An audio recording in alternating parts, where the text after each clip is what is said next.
It's your teen and tween librarian, Rebecca, and we're back for another episode of Bedtime Stories.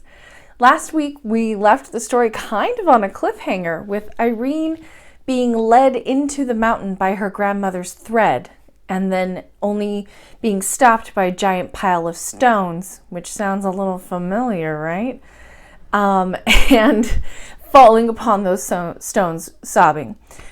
So tonight we're going to find out what happens. And I think you should be prepared because the rest of the chapters of this book are going to kind of start to pick up in action. They're shorter chapters, they're faster, there's a ton going on, and it starts tonight. So I hope you're ready for chapter 21.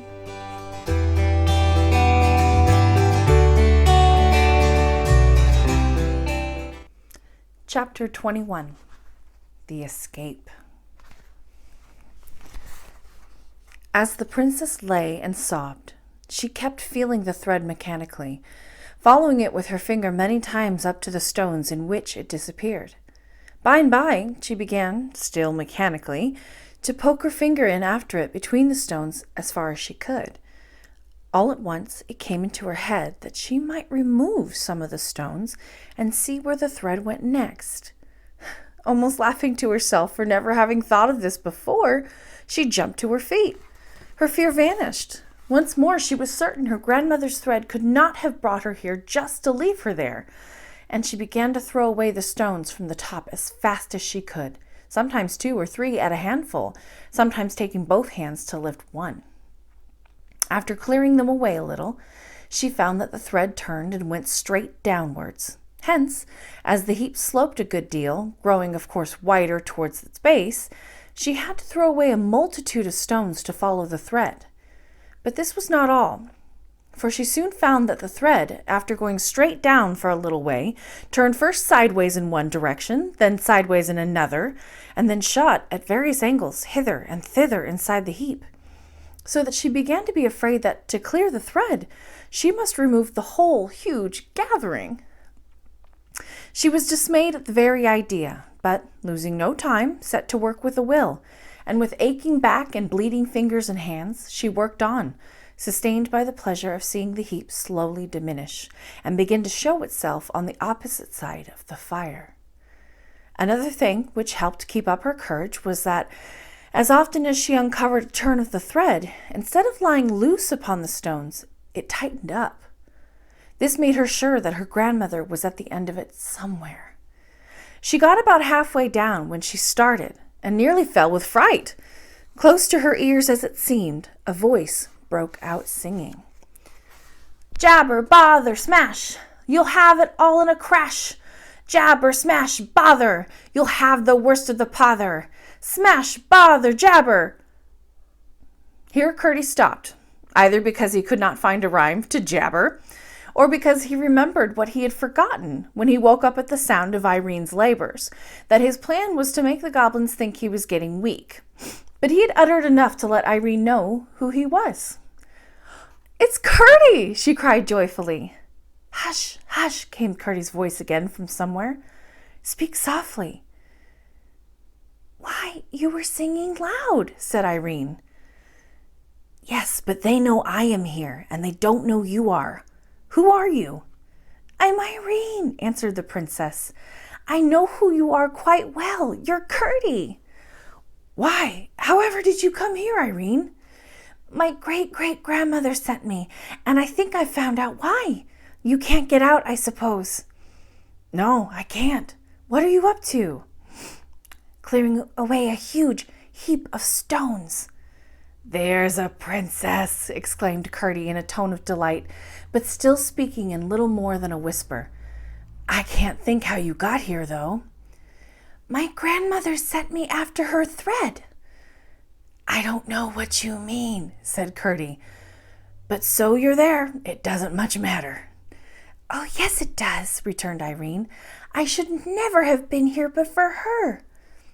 "You can tell me all about it when we get out, then. There's no time to lose now," said Curdy, and Irene went to work, as fresh as when she began. "There's such a lot of stones," she said. "It'll take me a long time to get them all away."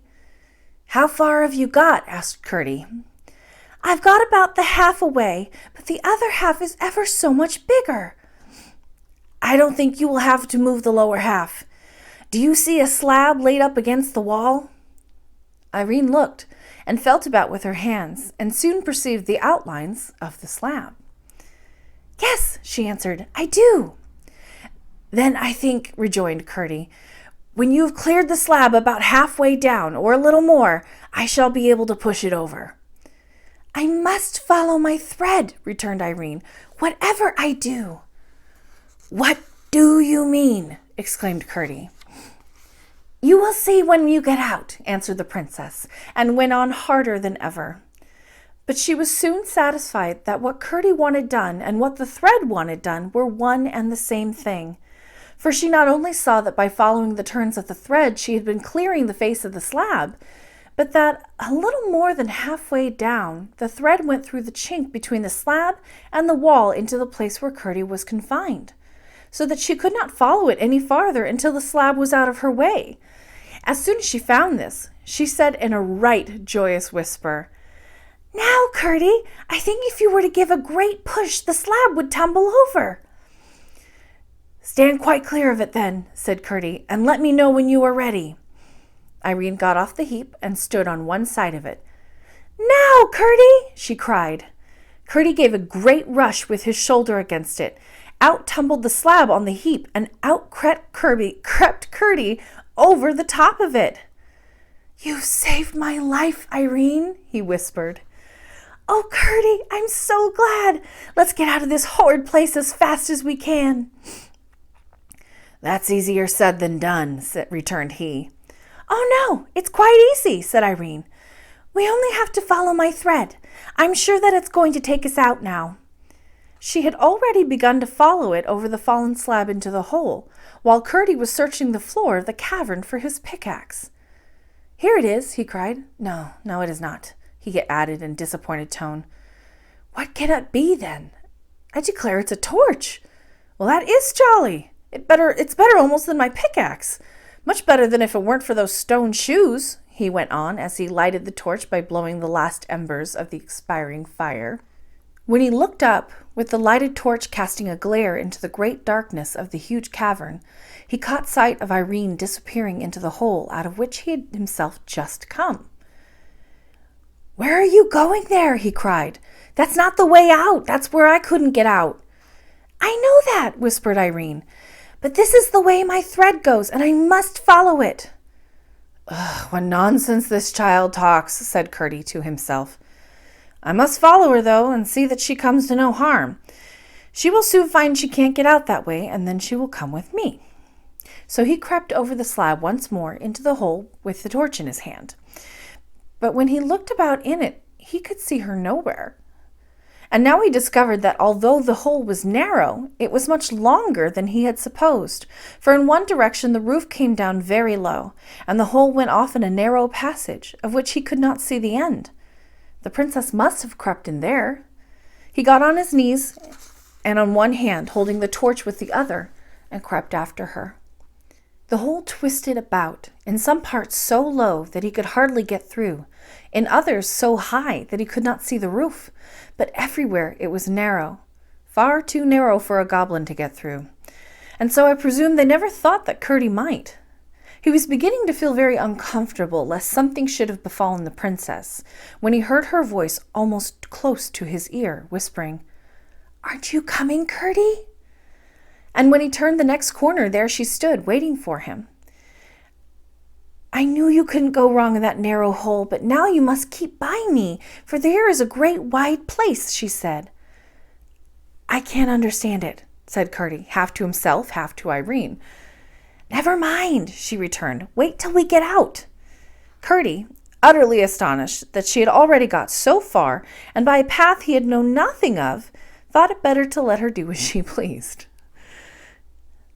At all events, he said again to himself, I know nothing about the way, minor as I am, and she seems to think she does know something about it, though how she should passes my comprehension.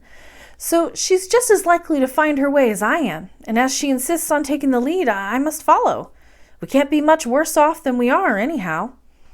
Reasoning thus, he followed her a few steps and came out in another great cavern, across which Irene walked in a straight line, as confidently as if she knew every step of the way. Curdie went on after her, flashing his torch about and trying to see something of what lay around them.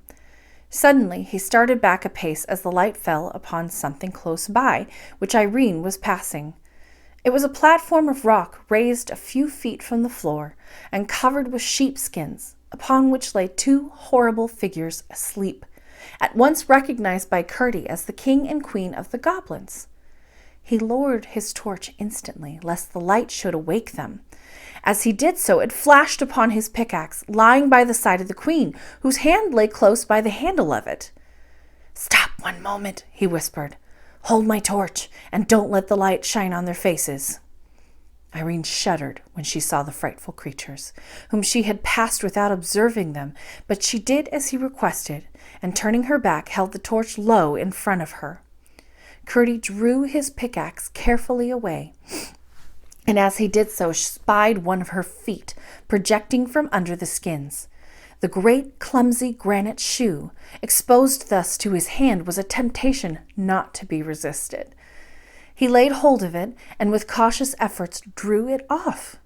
The moment he succeeded, he saw to his astonishment that what he had sung in ignorance to annoy the queen was actually true.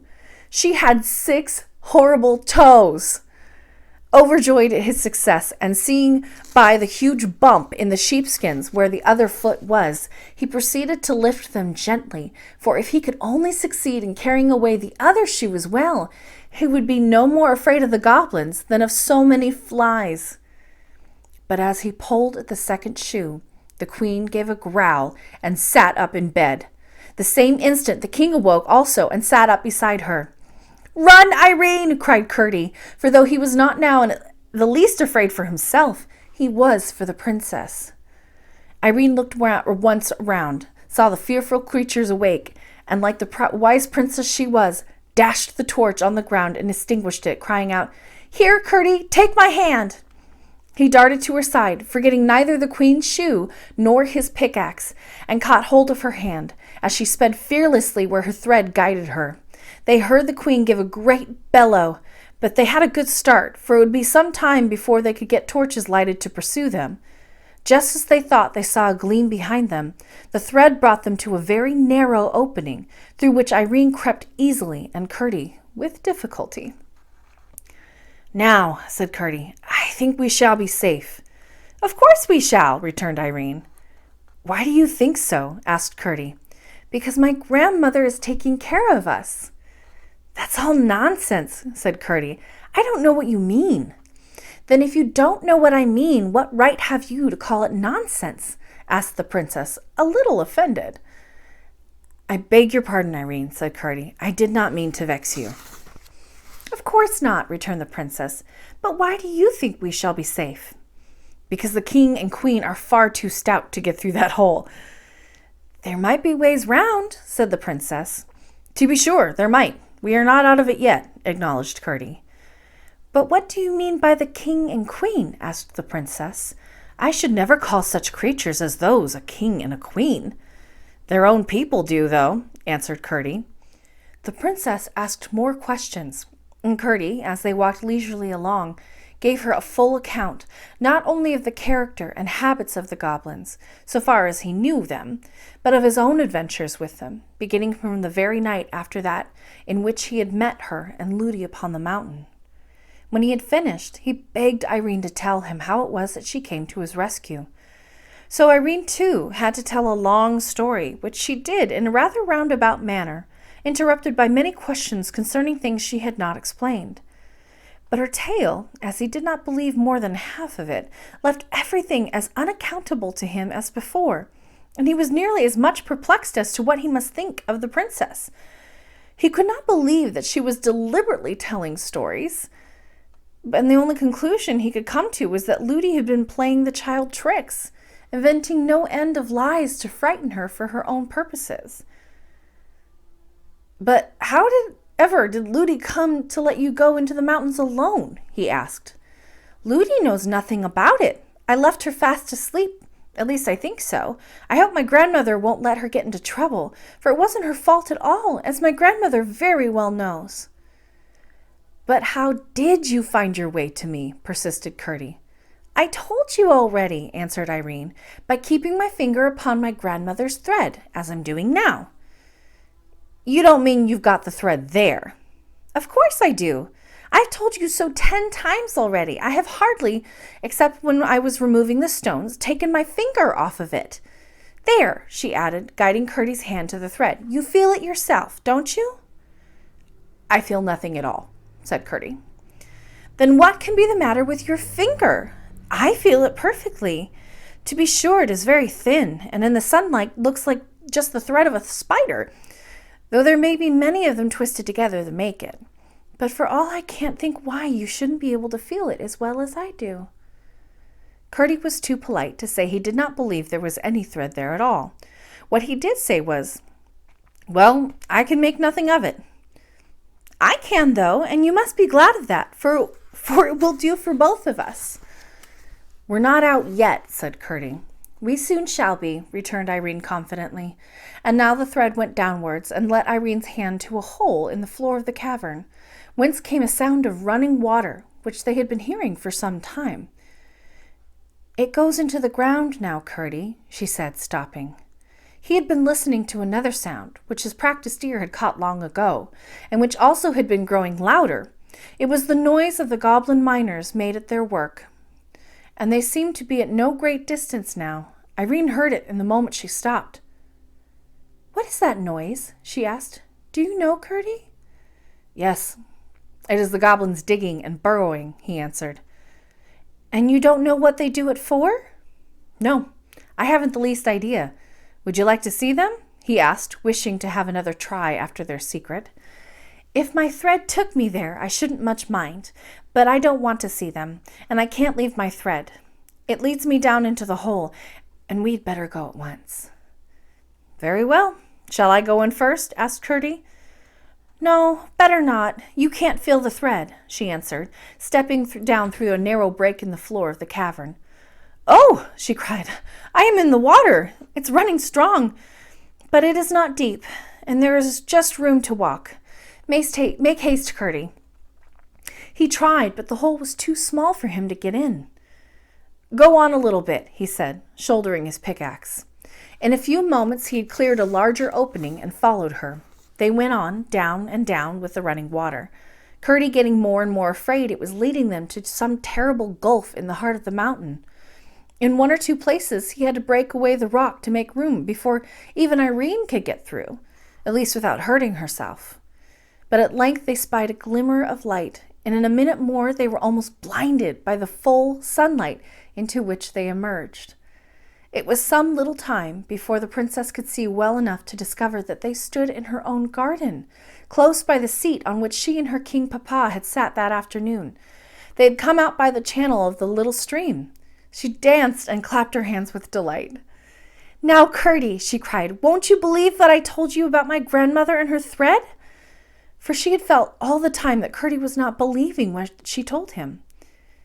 "There, don't you see it shining on before us?" she added. "I don't see anything," persisted Curdie. "Then you must believe without seeing," said the princess, "for you can't deny it has brought us out of the mountain." "I can't deny we are out of the mountain, and I should be very ungrateful indeed to deny that you have brought me out of it." "I couldn't have done it but for the thread," persisted Irene. "That's the part I don't understand." "Well, come along, and Ludi will get you something to eat. I'm sure you must want it very much." "Indeed, I do. But my father and mother will be so anxious about me. I must make haste. First up the mountain to tell my mother, and then down into the mine again to let my father know." "Very well, Curdie. But you can't get out without coming this way, and I will take you through the house, for that is the nearest." They met no one by the way, for indeed, as before, the people were here and there and everywhere searching for the princess.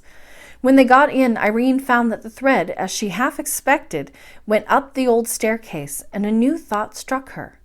She turned to Curdie and said, "My grandmother wants me. Do come up with me and see her? Then you will know that I have been telling you the truth." Do come, to please me, Curdie. I can't bear you should think what I say is not true." "I never doubted what you believed what you said," returned Curdie. "I only thought that you had some fancy in your head that was not correct." "But do come, dear Curdie."